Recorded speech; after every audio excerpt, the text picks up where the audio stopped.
Baik, kita mulai. Bismillahirrahmanirrahim. Assalamualaikum warahmatullahi wabarakatuh. Alhamdulillah, nahmaduhu wa nasta'inuhu wa nastaghfiruh wa na'udzu billahi min shururi anfusina wa sayyiati a'malina. May yahdihillahu fala mudilla lah wa may yudlil fala hadiya lah.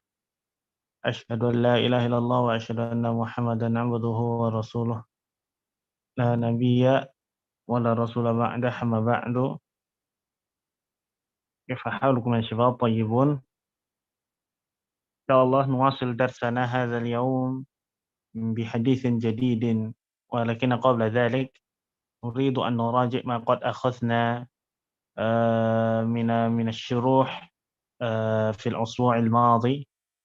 وعندنا في الأسبوع الماضي الحديث عن الحياء، لأن الحياء من الإيمان، والحياء هو الذي يدافعنا عن عمل السيء أو فعل الأعمال السيئة. وهناك أيضا قاعدة قالها أحد العلماء: هذا الحديث يتضمن الأحكام الخمسة في قوله إذا لم تستحي فاصنع ما شئت. طيب، الحياء قد يكون واجبا، وقد يكون مستحبا، وقد يكون مباحا، وقد يكون حراما، وقد يكون مكروها حسب الأعمال. Jadi malu itu hukumnya bisa wajib, mustahab, mubah, haram, makruh, tergantung amalan yang hendak kita kerjakan. Misalkan kita misalkan ada yang ingin minum khamar, dan minum khamar ini hukumnya haram, tapi dia ada rasa malu untuk mengerjakan tersebut. Nah, rasa malu inilah hukumnya wajib, karena minum khamar hukumnya haram. Kemudian kita akan masuk kepada hadis yang berikutnya. Tapi sebelum itu ya sebab insya Allah kita sebentar lagi akan masuk ke UTS, ujian tengah semester, yang insya Allah kalau nggak pekan depan, setelah pekan depan antum akan ujian UTS. Nah, jadi kisi-kisi yang berkaitan tentang UTS antum pelajari hadisnya. Ini rawi penting, so. Rawi seperti ini penting. Antum ringkas karena kita masih ada 5 hadis kalau nggak salah. Jadinya masih mudah untuk antum menghafalnya. Baik, rawinya, kemudian akmil hadal hadis, misalkan lengkapi hadal hadis, misal anna rajulan sa'ala Rasulullah sallallahu alaihi wasallam faqala ara'aita idza titik-titik al-maktubat wa sumta Ramadan wa ahlalta titik-titik. Nah, jawabannya alif al-maktub sallaita al-halal. Nah, jadi nanti ada ABC seperti itu. Nah, seperti itu contohnya. Kemudian antum pelajari mufradatnya. Misalkan sumtu wa sumtu Ramadan artinya apa? Maksudnya apa? Ya, amsakta naharuhu anil muftirati biniyatin. Kemudian juga misalkan al-hukmu al-mustafad min hadal hadis apa? Hukum yang bisa diambil dari hadis ini apa? Baik. Ya, ini misalkan melakukan pekerjaan-pekerjaan yang wajib itu sudah cukup memasukkan seseorang ke dalam surga misalkan. Nah, itu jawabannya. Tapi nanti ada pilihannya. Ada pilihannya. Contohnya lagi soal tentang ma yustafadzu minal hadis. Min fawaidi hadzal hadis hiya, misalkan seperti itu. Alif, inna man qama bil wajibati wa intaha al muharramat dakhala al jannah. Kemudian ada pilihan-pilihan yang lainnya lagi, kemudian nanti pilih yang mana. Hakadha ya sebab insyaallah al-as'ilah sahlah tahtajuna ila al-muraja'ah faqat. Man yuraji' durusahu aw man yarji' darsahu fayakunu minan najihin fil ikhtibar insyaallah. ومن لم يجتهد ومن لم يراجع فيكون من الخاسرين في الاختبار. لكن إن شاء الله أسئلتي سهلة يا شباب، لا تخافون من الاختبار. فنبدأ. عندنا الحديث 21، فهذا اعتبارا عن الحديث الخامس في هذا المستوى، يعني حديث رواه جابر بن عبد الله الأنصاري رضي الله عنهما. طيب من يقرأ يا شباب؟ تفضل.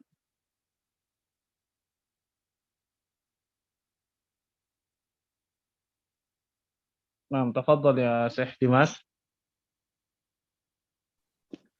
بسم الله الرحمن الرحيم.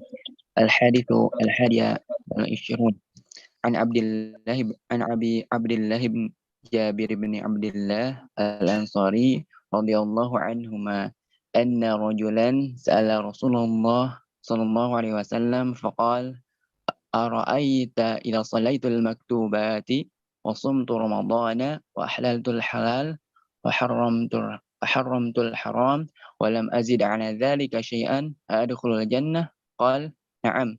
رواه مسلم. نعم. من يقرأ مرة ثانية؟ نعم شيخ محمد تفضل. عن أبي عبد الله جابر بن عبد الله الأنصاري رضي الله عنهما أن رجلا سأل رسول الله صلى الله عليه وسلم فقال: أرأيت إذا صليت المكتوبات وصمت رمضان وأحللت الحلال وحرمت الحرام ولم أزد على ذلك شيئا أدخل الجنة؟ قال: نعم. رواه مسلم. طيب بارك الله فيكم يا شباب. هذا حديث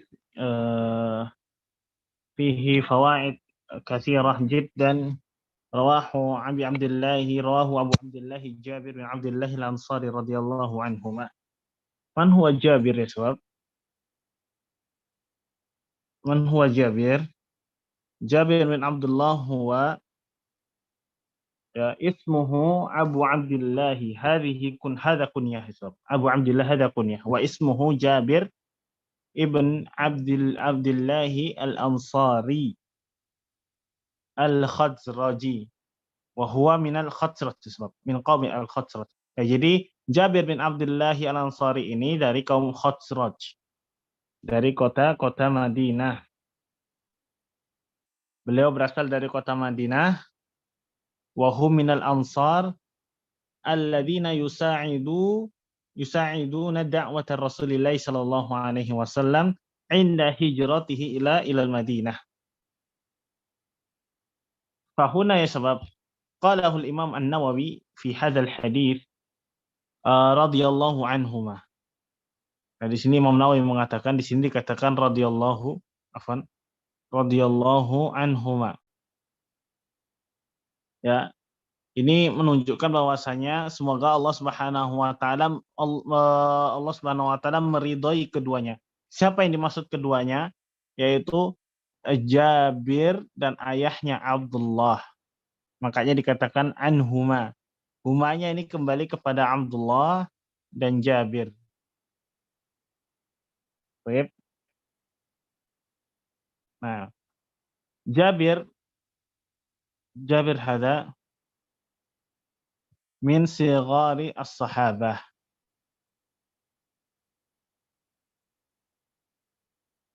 Nah, kalau Abdullah min kibari sahabah.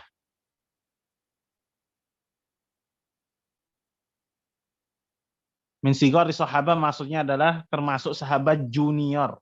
Kalau kibar as-sahabah termasuk sahabat senior. Wa Abdullah hada tuwfiya fi ghazwati Uhud. Ya, jadi Abdullah ayahnya Jabir ini wafat ketika beliau perang Uhud. Ya, pada saat perang Uhud ayahnya Jabir yaitu Abdullah wafat. Beliau mati syahid di medan peperangan Uhud. Wa Jabir Jabir ini termasuk aslama pada waktu muda. Jadi aslama inda sigharihi. Jadi Jabir ini masuk Islam atau memeluk Islam ketika usia beliau masih sangat kecil. Seperti halnya Ibnu Umar, Anas bin Malik, termasuk juga sahabat atau sahabat junior yang masuk Islam ketika usia mereka masih kecil. Jadi para sahabat itu sebab semuanya adalah anak-anak muda ya sebab. Ya, jadi para sahabat itu ketika masuk Islam kebanyakan adalah anak-anak muda. Dan yang senior yang memeluk Islam saat itu adalah Abu Bakar As-Siddiq yang usianya sudah 40 tahun. Kemudian ada sekitar 2 orang kok enggak 3 orang sahabat yang usianya masih 30 tahunan, yaitu termasuk Utsman bin Affan dan Umar bin Khattab kalau tidak salah. 2 orang atau 3 orang, lupa. Nah, sisanya itu usia sahabat itu masih 20 tahunan. Kemudian yang paling banyak adalah sahabat yang usianya masih belasan tahun, belum menginjak 20 tahun. Ya, banyak sekali sahabat yang usianya masih belasan tahun tapi mereka sudah memeluk Islam. Inilah benar apa katanya Rasulullah Shallallahu Alaihi Wasallam. Jadi anak muda itu dipuji, kemudian dimuliakan oleh Allah Subhanahu Wa Taala dan Rasulnya. Bahkan di beberapa hadis yang sahih dikatakan kemuliaan tentang anak muda tersebut. Di antara hadisnya adalah nanti kalau sudah hari kiamat, Allah akan menaungi orang-orang yang pada saat itu tidak ada naungan lagi kecuali naungannya Allah Subhanahu Wa Taala. Dan di antara hadis itu yang disebutkan siapa? Asyab, yaitu anak muda yang tumbuh berkembang dalam ketaatan. Orang tua disebutkan enggak? Enggak. Karena memang fitrahnya orang yang sudah tua itu kebanyakan kembali kepada ibadah. Tapi untuk anak muda, usia muda itu sangat jarang sekali yang tumbuh berkembang pada ketaatan kepada Allah Subhanahu Wa Taala. Maka kalau sekarang kita lihat yang paling banyak mengisi soft di dalam masjid itu adalah orang-orang tua. Sedangkan anak mudanya masih banyak yang lalai dalam hal ini. Oleh karenanya lah anak muda hendaknya mencontoh atau meniru figurnya para sahabat. Anak muda yang layak untuk dicontoh dan dijadikan pedoman adalah figurnya para sahabatnya Rasulullah Shallallahu Alaihi Wasallam. Bahkan di dalam ayat banyak hadis lagi juga berkaitan tentang anak muda. Ya, masa mudamu untuk apa kamu habiskan? Yang nanti masa muda ini juga akan ditanyakan oleh Rasulullah oleh Allah Subhanahu Wa Taala ketika hari akhir. Kemudian juga di dalam ayat Al-Quran Allah Subhanahu Wa Taala berfirman, Innahum fityatun amanu bi rabbihim wa zidnahum huda. Fityah itu artinya adalah anak muda, usia muda. Yaitu Ashabul Kahfi itu adalah mereka adalah orang-orang atau anak-anak muda yang pergi menyelamatkan iman mereka. Di sini anak muda lagi yang dipuji oleh Allah Subhanahu Wa Taala. Ya, mereka adalah orang-orang yang beriman kepada Allah Subhanahu Wa Taala dan kami tambahkan iman kepada mereka. Dan Al-Imam Ibnu Katsir ketika menafsirkan ayat ini mengatakan apa? Hakadha syababu Rasulillah sallallahu alaihi wasallam. Ya. Beginilah anak muda pada zaman Rasulullah sallallahu alaihi wasallam.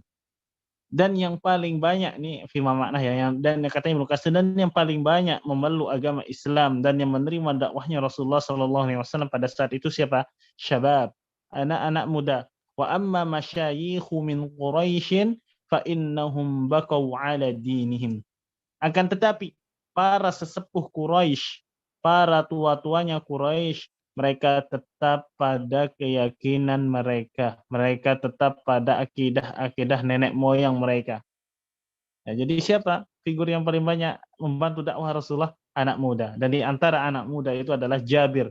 Dan Jabir adalah termasuk salah seorang sahabat dari Ansar, ya, yang banyak meriwayatkan hadis dari Rasulullah SAW. Ya, kita lanjutkan kembali sirahnya Jabir bin Abdullah. Ya, jadi Jabir itu masuk Islam ketika usia beliau masih masih kecil. Kapan? Inda sigorihi wa inda fi bai'atil aqabah. Al-aqabah ats-tsaniyah. Ya, beliau ini masuk Islam ketika terjadi bai'at aqabah yang kedua ya sebab. Ya, jadi beliau ini masuk Islam itu Jabir masuk Islam.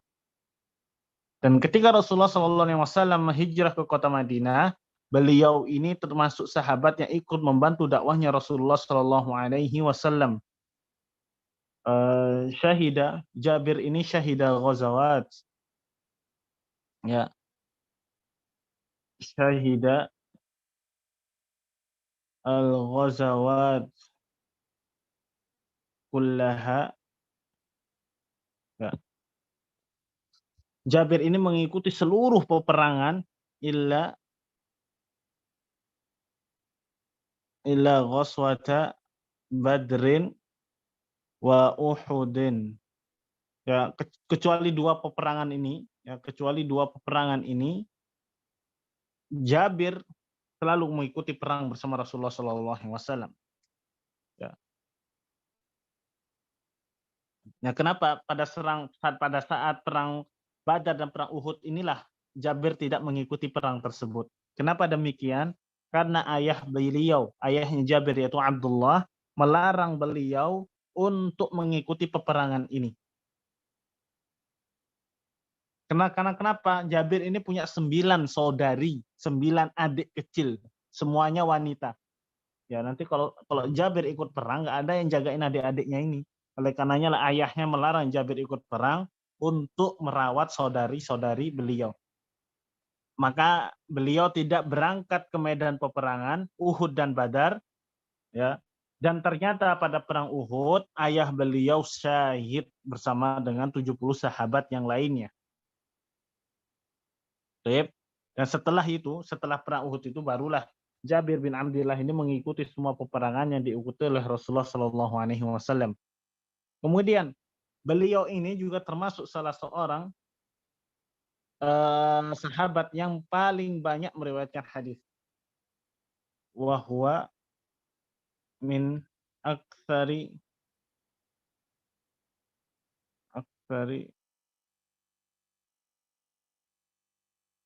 sahabah riwayatan. Ya, jadi Jabir ini termasuk sahabat yang paling banyak meriwayatkan hadis Rasulullah SAW. Wa tuwfiya fi sanah as-saminah wa sab'un minal hijrah. 78 Hijriah beliau wafat.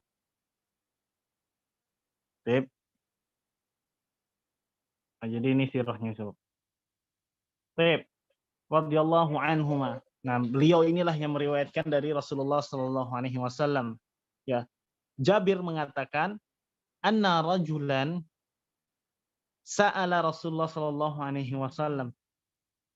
Ya, seseorang pernah bertanya, seorang anak kecil atau seseorang laki-laki atau seorang pria pernah bertanya kepada Rasulullah SAW dengan mengatakan, ara'aita idza shallaitul maktubat. Nah, jadi sebelum anak teruskan ya, sebab ya.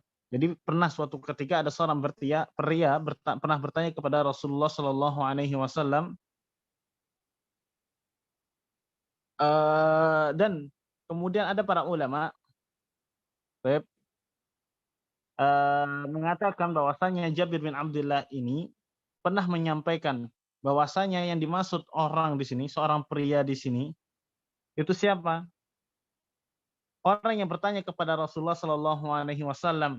Di dalam diriwayatkan dari Jabir bin Abdullah ini disebutkan orang yang bertanya ini atau pria yang bertanya di sini adalah namanya adalah An-Nu'man. Namanya adalah An-Nu'man ibn siapa? Qawqal. Qawqal. Kalau nggak salah seperti ini tulisannya sob. ya An-Nu'man bin Qawqal, ya radhiyallahu anhu. Ini adalah salah seorang sahabat dari Ansar, yaitu bernama An-Nu'man bin Qawqal, pernah bertanya kepada Rasulullah Shallallahu Alaihi Wasallam ketika berjumpa langsung dengan Rasulullah Shallallahu Alaihi Wasallam. An-Nu'man ini bertanya kepada Rasulullah Shallallahu Alaihi Wasallam, kemudian berkata, ya Rasulullah, wahai Rasulullah, ara'aita idza shallaitul maktubat.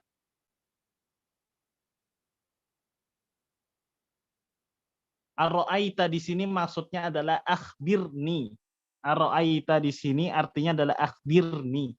Kabarkan kepadaku wahai Rasulullah. Apakah kalau saya sudah mengerjakan yang wajib, yaitu sholat yang wajib, idza shallaitul maktubat, kabarkanlah kepadaku.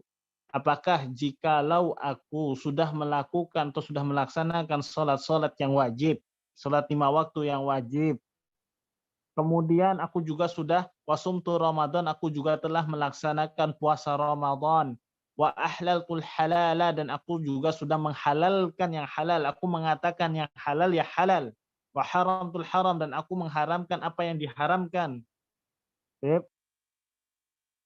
Nah, walam azid ala dzalika syai'an, dan aku tidak menambahi dari itu semua sesuatu apapun dari semua itu.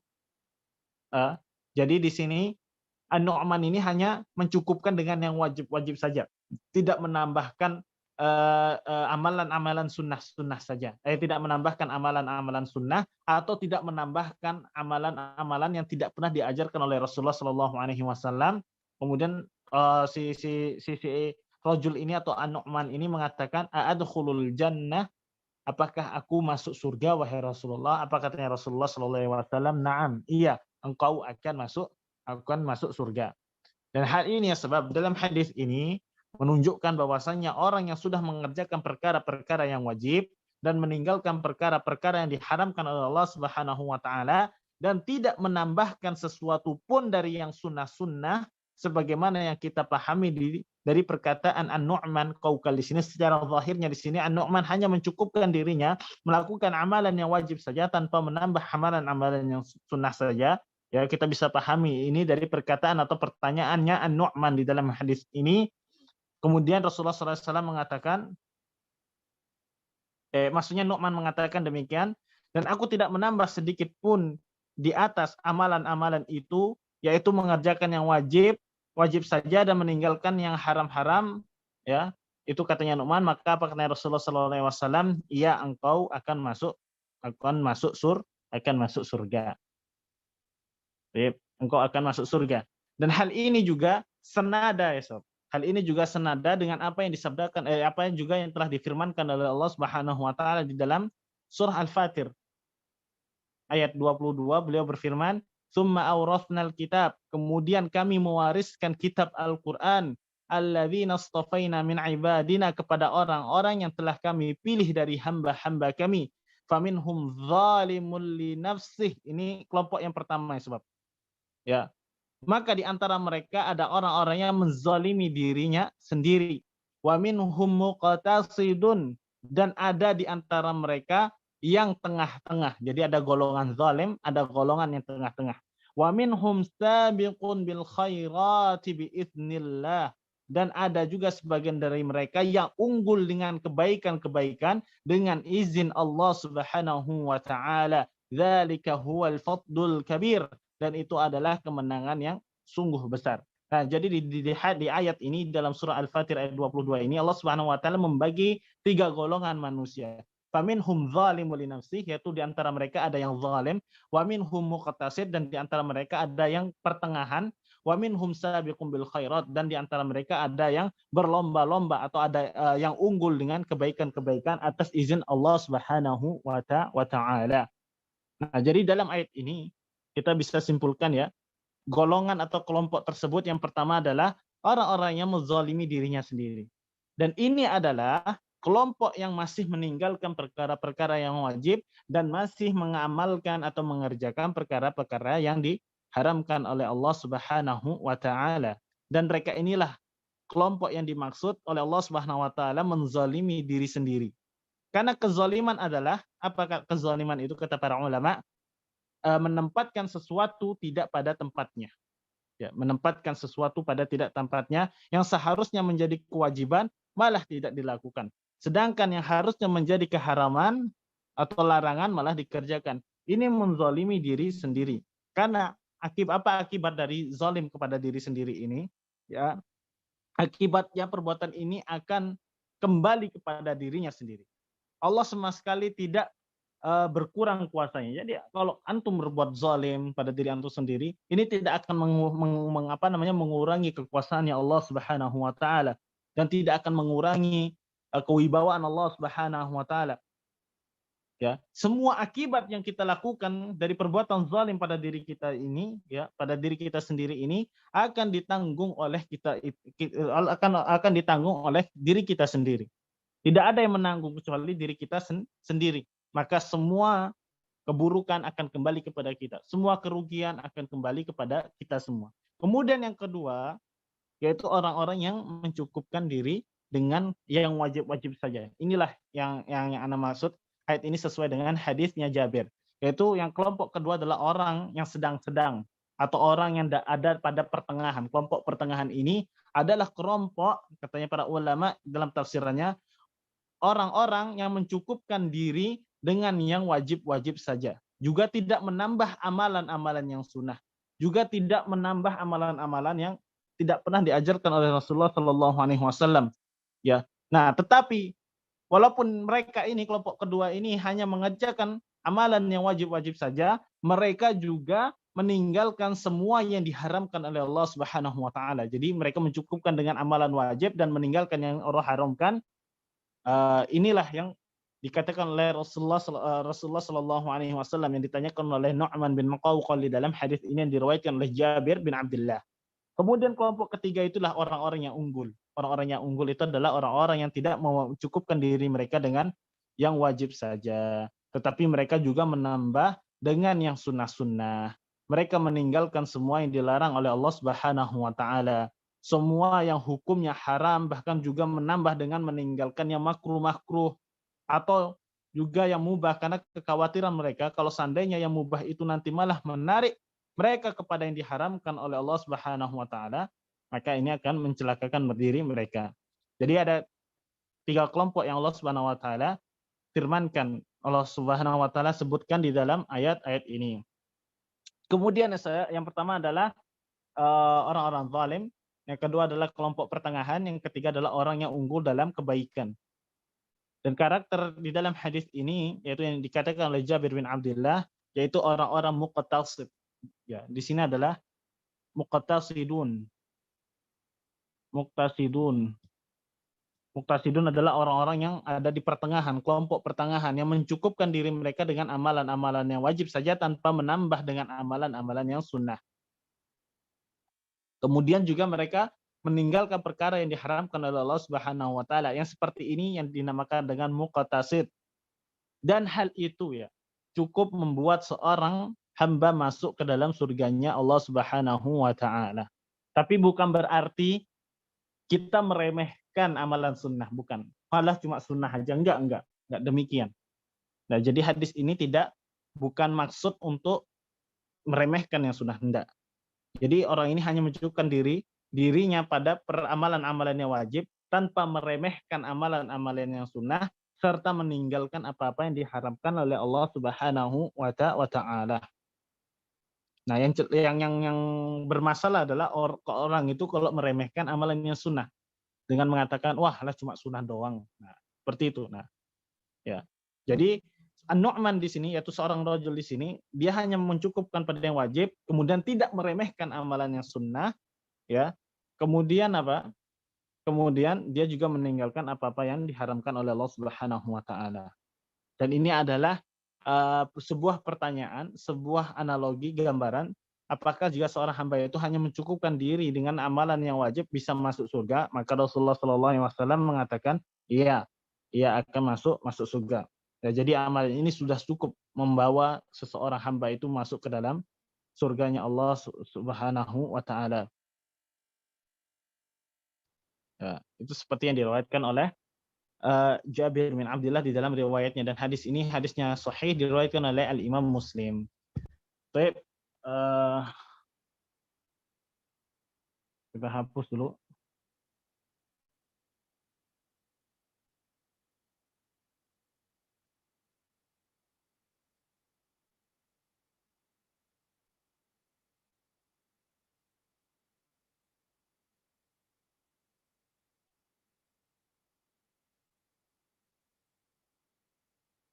Baik, man yaqra al-mufradat disebab ada yang mau membaca al-mufradat.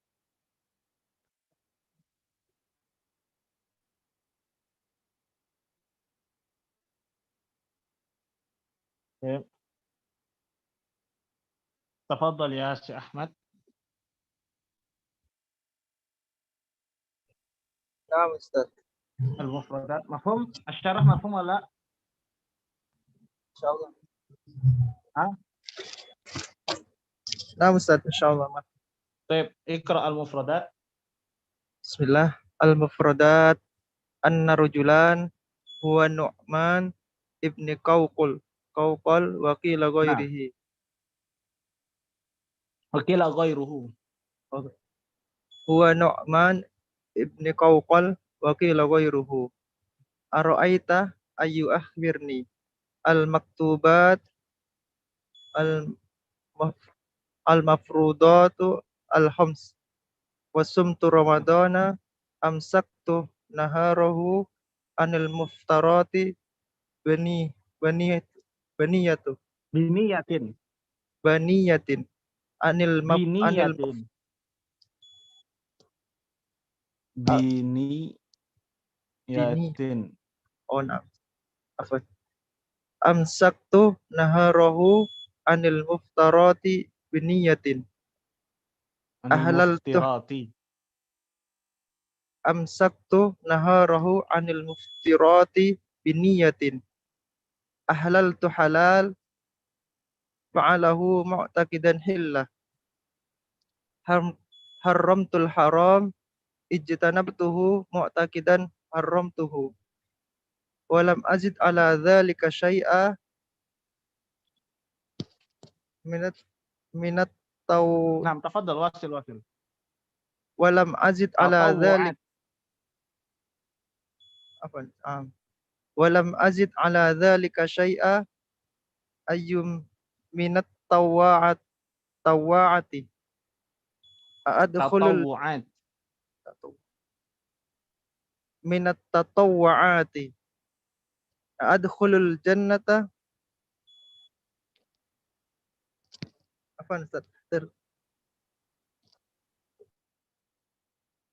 Naam. Wasil ya Syekh.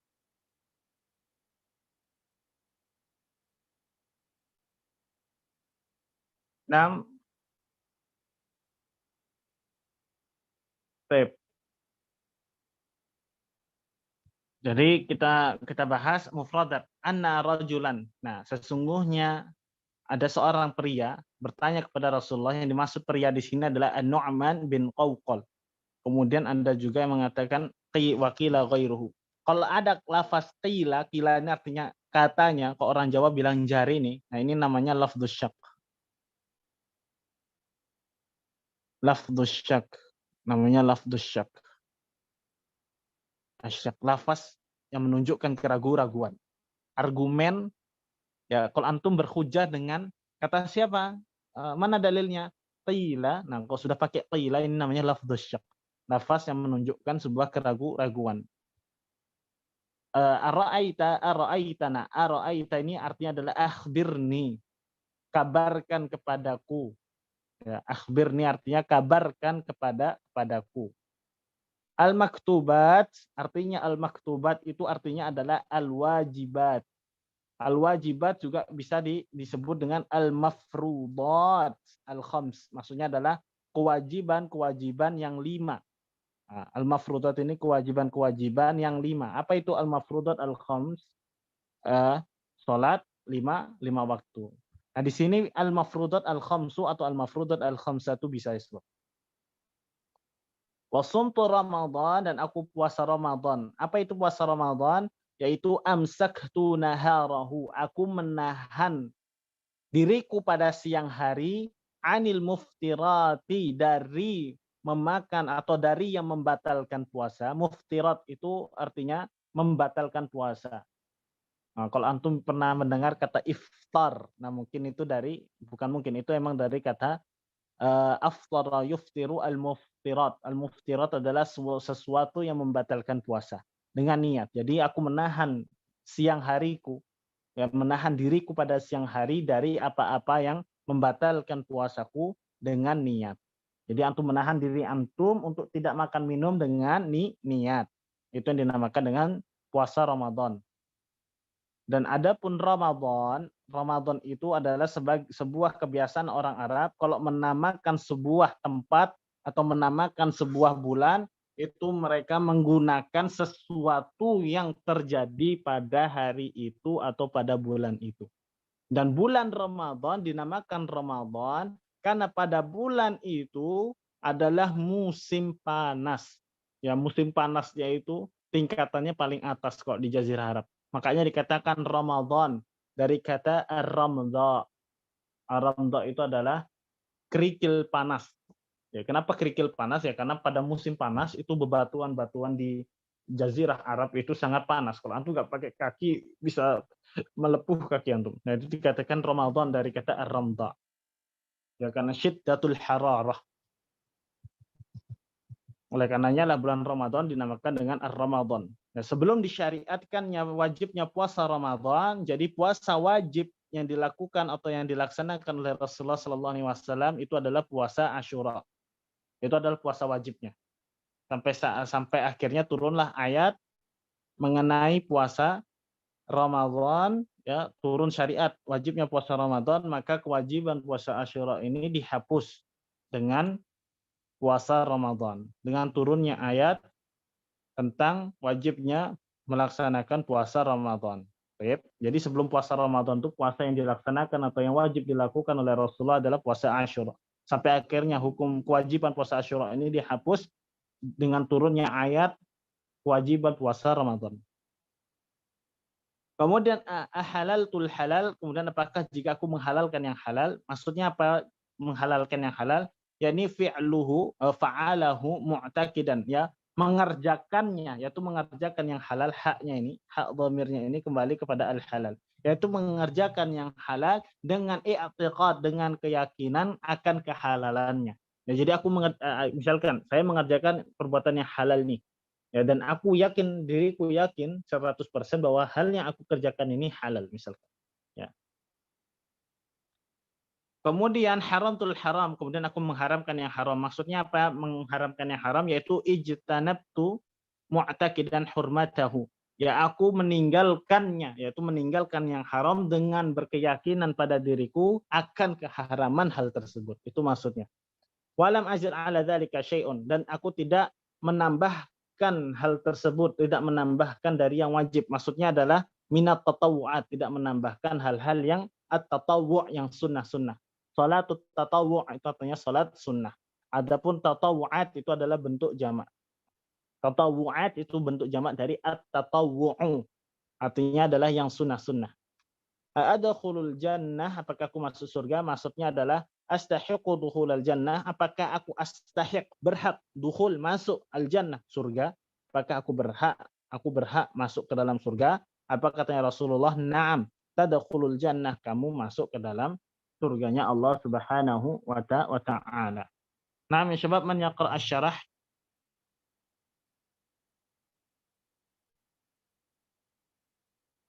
Syekh Ihsan, tafadhal. نعم أستاذ. الشرح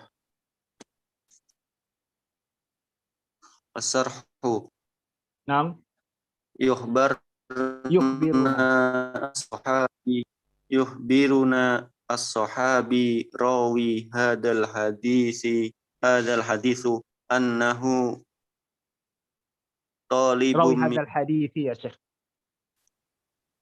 راوي هذا الحديث أنه طالب من النبي صلى الله عليه وسلم طلب من النبي صلى الله عليه وسلم sallallahu alaihi aya'lamhum wasallam yahtaju ilaihi fi dinahu qawlan fi jami'an dinihi. dinunihi qawlan jami'an syamilan lima'an nikol islami Lima'ani qil Islam. lima'aniqal islami wadihan jalilan la yahtaju ila tafsiri kafiyan la yahtaju ma'ahu ila su'alin wairihi fa muruhur rasul fa muruhur rasulu sallallahu alaihi wasallam bi Sallallahu anna alaihi wasallam. bi anna Bi yada an, bi an bukan bi anna. Bi an bi an yuda yuda wa ma'alal wima iman wima wima bi an yuda wi ma'alal imana summa ya imani. imani summa ya'tadilu wa yastaqimu ala ma yaqtadihul imani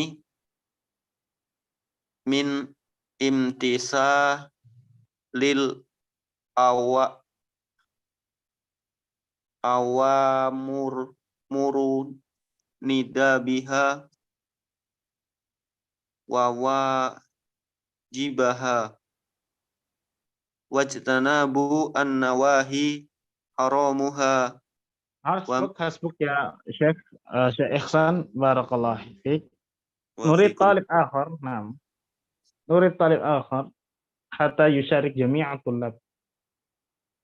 Tafadhal ya Hengki. Ustaz Hengki. Nah, Ustaz. Wasil wajtinabu Wajtinabu nawahi haramuha wa makruhiha. Fa idza amila bihada faqad naja wa faza fi dunyahu wa akhiratihi.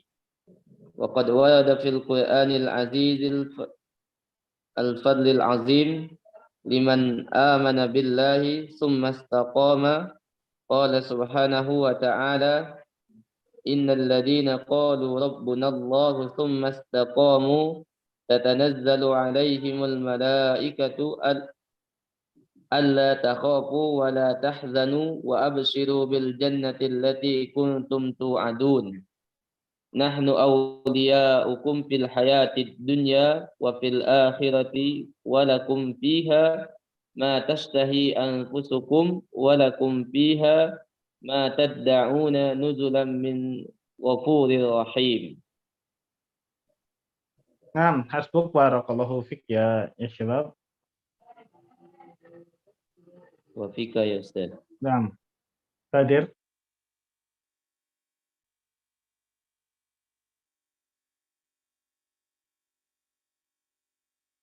Nah, jadi ini ada penjelasan sebenarnya sudah kita jelaskan di awal, tapi Nuri itu at-ta'kid min asy-syarh. يخبرنا الصحابي راوي هذا الحديث أنه طلب من النبي صلى الله عليه وسلم أن يعلمه ما يحتاج إليه في دينه. Ya, jadi di sini seorang sahabat, ya, seorang as-sahabat, maksudnya as-sahabatnya adalah sahabat rawi. Sahabat yang merawikan hadis ini mengabarkan kepada kita, maksudnya siapa? Yaitu Jabir bin Abdullah, ya, bahwasanya ada seseorang laki-laki atau pria pernah bertanya kepada Rasulullah Shallallahu Alaihi Wasallam, meminta kepada Nabi Shallallahu Alaihi Wasallam an yu'allimahu, untuk mengajarkan kepadanya ma yahtaju ilahi, apa-apa yang diinginkan atau dibutuhkan akan dalam perihal agama ini, fidini qaulan jami'an syamilan, yaitu berupa perkataan yang syamil, perkataan yang singkat tapi mencakup maknanya yang luas. Ini ya sebab ini yang dinamakan dengan jami'ul kalam. Ya, jadi Rasulullah Shallallahu Alaihi Wasallam itu di beberapa hadisnya itu selalu menggunakan uslub jawami'ul kalim, yaitu kalimat yang padat, ringkas, tapi maknanya luas. Baik. Contohnya sebab seperti hadis yang minggu lalu kita pelajari, fa'ilam tastahi fastama syi'ta. Itu kan kalimatnya ringkas, tapi memiliki makna yang sangat luas. Baik. Bahkan di dalam hadis yang sebelumnya, ihfazillah yahfazka. Engkau jaga Allah, Allah akan menjagamu. Kalimatnya ringkas, tapi maknanya luas. Bahkan ada seorang ulama juga, Ibnu Rajab, menulis satu kitab penuh berkaitan tentang satu hadis itu. Inilah yang dinamakan jawami'ul kalim. Ya. Dan di antara uslub atau perkataan atau ungkapan yang baik ketika kita berbicara dengan lawan bicara kita adalah kita mengungkapkan dengan kalimat-kalimat yang ringkas, yang padat, tapi maknanya luas. Baik. Itu adalah sebaik-baik uslub. Baik-baik ungkapan. Baik. Lima'ani kil Islam wadihan jaliyan la yahtaju ila tafsir kafian. Ini yang mencakup tentang perkara Islam yang jelas dan yang agung, wadih yang jelas, jaliyan yang agung, la yahtaju ila tafsirin kafian, la yahtaju ma'ahu ila su'alin ghairi. Jadi apa-apa yang ditanyakan oleh seorang rajul ini, yang ditanyakan oleh Nu'man bin Qawqal ini, ya, la yahtaju ila tafsiri kafian. Itu bahasanya atau pertanyaannya enggak butuh sebuah penafsiran, ya, tidak butuh penjelasan yang lebih. Rasulullah hanya mengatakan na'am, iya. Ya, jadi kan ada sebuah kata kalau kita tanyakan itu dijawab dengan panjang lebar, ditafsirkan dengan panjang lebar. Tapi apa-apa yang disampaikan oleh An-Nu'man bin Qawqal ini, ya, karena ini sudah jelas, pertanyaannya sudah jelas, sudah wadih, sudah jali. Ya, pertanyaannya mulia juga. Jadi Rasulullah Shallallahu Alaihi Wasallam nggak butuh untuk menafsirkan kalimat itu panjang lebar. Rasulullah SAW hanya mengatakan na'am. Ya, nggak perlu. Nah, ketika Rasulullah SAW mengatakan demikian, ya seseorang itu ya nggak perlu bertanya lagi, karena itu sudah jelas ya, sebab ditanyakan dengan sebuah pertanyaan yang rinci, dijawab dengan na'am, maka kita sebagai lawan bicaranya itu nggak butuh lagi pertanyaan baru. Apa yang dimasukkan dengan na'am itu ya Rasulullah? Ya sahabat si Nu'man nggak bertanya itu lagi. Ini menandakan bahwa para sahabat atau sahabat yang bertanya sudah paham tentang apa yang dijawab oleh Rasulullah Shallallahu Alaihi Wasallam. Nah ini juga pentingnya sebab kalau ada ustadz antum, teman antum, ya orang tua antum dan yang lain sebagainya, ketika antum bertanya kemudian hanya dijawab iya seperti itu nggak usah ditanya lagi, itu sudah jelas berarti. Jawabannya sudah jelas, yang antum tanyakan sudah jelas. Fa'amarahu Rasulullah sallallahu alaihi wasallam bi an yudawima 'alal Islam. Ya. Di sini Rasulullah sallallahu alaihi wasallam memerintahkan kepada kita, dari sini bisa diambil pelajaran ya, dari makna dan jawaban Rasulullah sallallahu alaihi wasallam ini tersirat sebuah makna bahwasanya Rasulullah sallallahu alaihi wasallam memerintahkan An-Nu'man itu bi an yudawima 'alal iman, untuk terus menerus dawama yudawimu, ya terus menerus atau istiqomah terhadap keimanan. Tsumma ya'tadil wa yastaqim, kemudian dia ya'tadil itu selalu on the track, ya'tadil itu on the track, melakukan amalan itu terus menerus on the track, tepat waktu misalkan, kemudian wa yastaqimu dengan istiqamah. Ala ma yaqtadihil imanu min imtithalil, dengan apa-apa yang dicakupkan oleh iman tersebut dari mengerjakan imtithalul awamir, dengan mengerjakan perintah-perintah Allah Subhanahu wa taala dan Rasulnya, kemudian melaksanakan nadbuha, amalan sunnah-sunnahnya, wa wajibuha, dan amalan-amalan wajibnya. Melaksanakan perintah Allah Subhanahu wa taala dan Rasulnya dari hal yang sunnah dan hal yang wajib. Ya, jadi di sini di antara kecintaan Allah Subhanahu wa taala kepada hambanya apa? Bukan harta, bukan jabatan. Ya. Bukan kita dipandang oleh orang di daerah kita, maka kita menjadi salah seorang yang dicintai oleh Allah. Enggak. Ya, kita sering mendengarkan sebuah kalimat atau sebuah perkataan, ketika kita mendapatkan rezeki, mendapatkan apa yang kita inginkan, maka kita akan mengatakan, Allah masih sayang kepada saya. Kemudian Allah sembuhkan diri kita dari penyakit, Allah masih sayang kepada kita. Nah, jadi kalau apa namanya, patokannya harta, patokannya jabatan, itu adalah bukti cintanya Allah Subhanahu wa taala kepada kita, maka Fir'aun pun lebih kaya daripada kita. Qarun pun lebih kaya daripada kita. Akan tetapi Allah tenggelamkan mereka semua karena keangkuhan mereka.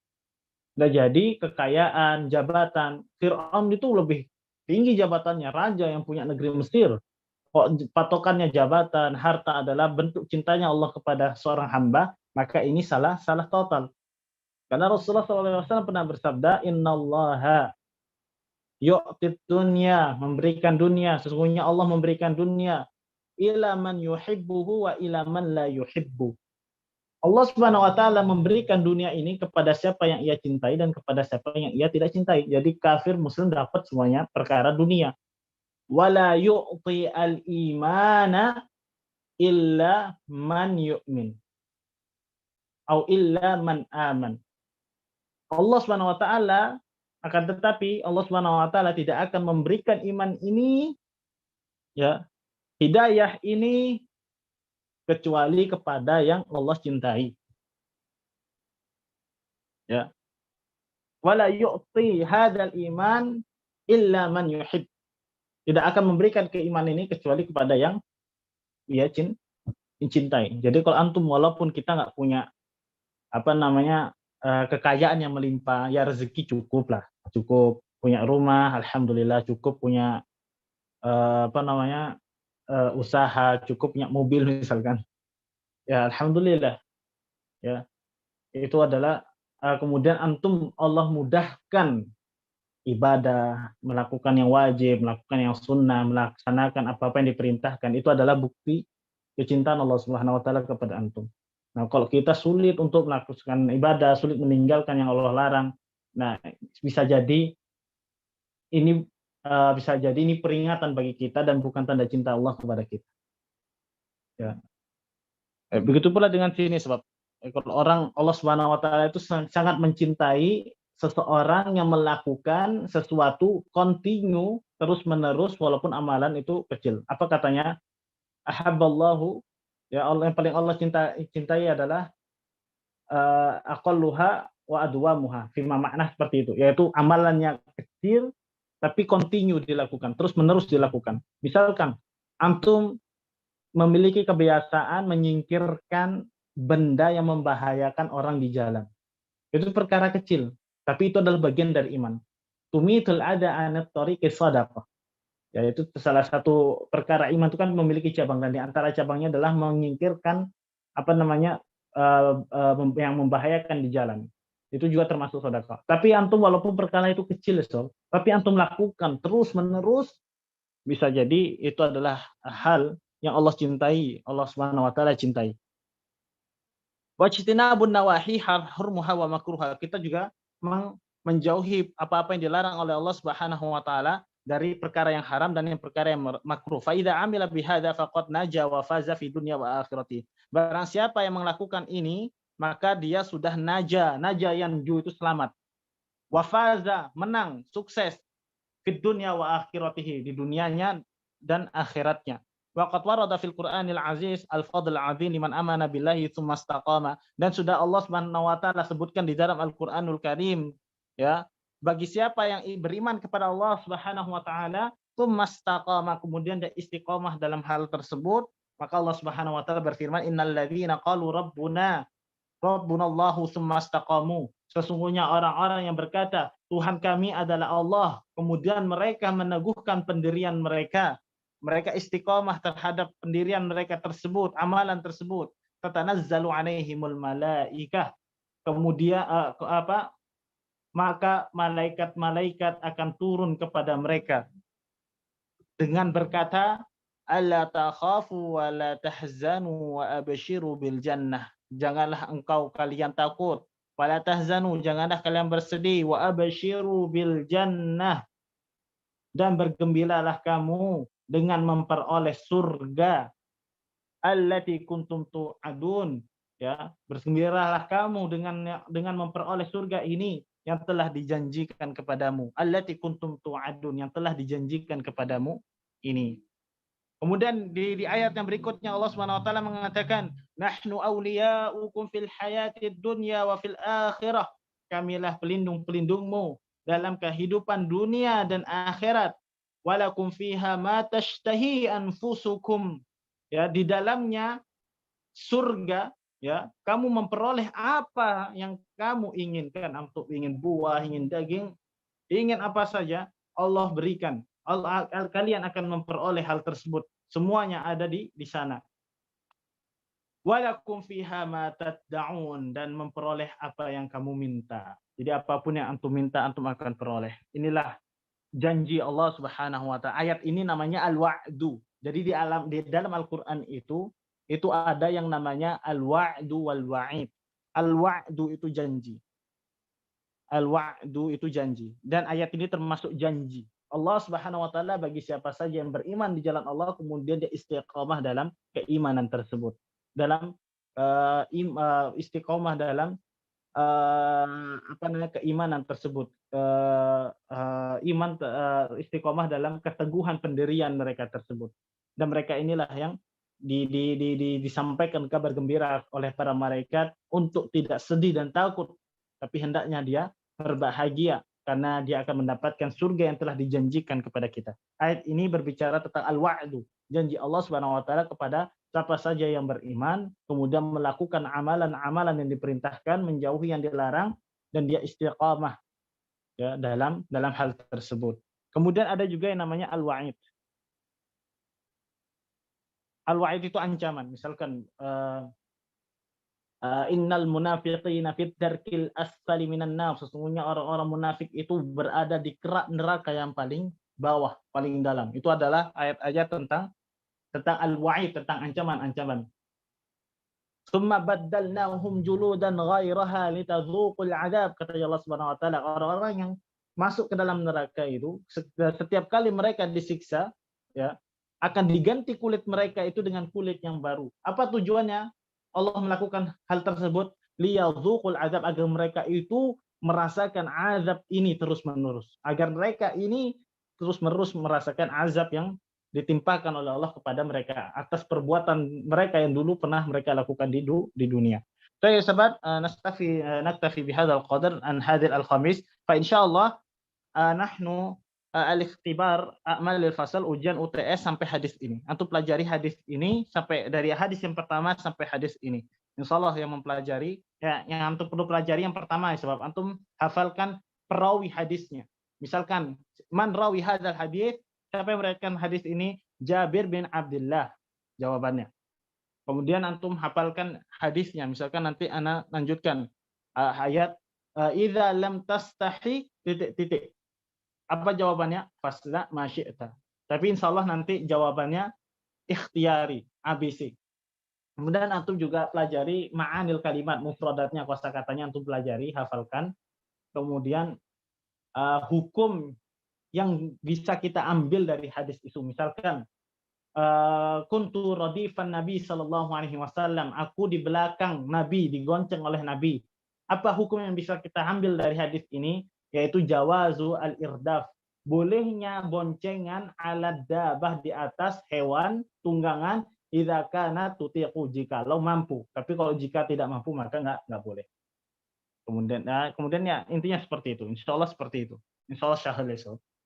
Indakum soal, naftah majal li soal esok qabla an nakhtim darsana hadza al-yawm.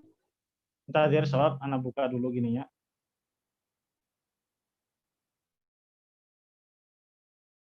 نعم تفضل.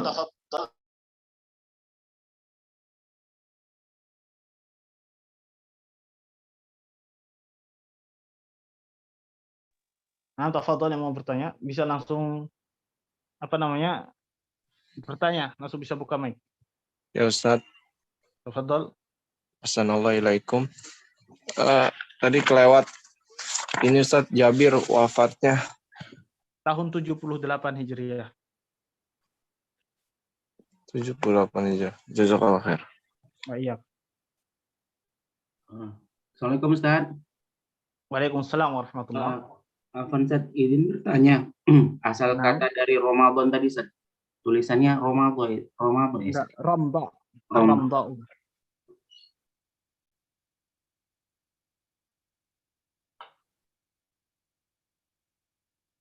Ramda itu bahasa letterlocknya adalah batu panas disebabkan oleh terik matahari yang sangat panas. Maksudnya musim panas, Ramda. Dinamakan Ramda, Ramadan adalah Ramda karena memang puasa Ramadan itu terjadi pada musim panas. Makanya lah dinamakan Ar-Ramda, Ramadan. Asal katanya dari Ar-Ramda. Syukran Ustaz. Syiddatul hararah, artinya syiddatul hararah, terik panas. Syukran Ustaz, barakallahu fiik. Waalaikumsalam. Naam, indakum soal jawab.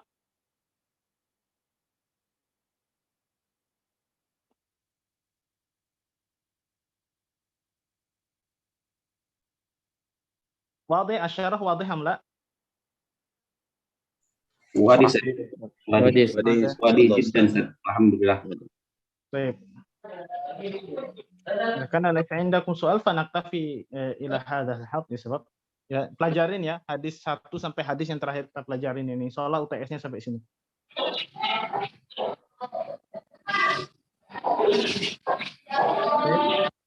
Ada yang tanyakan atau enggak? Kalau enggak saya kami tutup. Yakfi Ustaz. Alhamdulillah Ustaz. Baik. Jika kana syarh wadih lakum fanaktafi ila hadzal had ila hadzal qadar idza wajadtum al akhta minni atlubu minkum al afwa sebab subhanakallahumma wa bihamdika asyhadu an la ilaha illa anta astaghfiruka wa atubu ilaik. Wassalamualaikum warahmatullahi wabarakatuh. Waalaikumsalam. Barakallahu fiikum. Jazakumullah khair.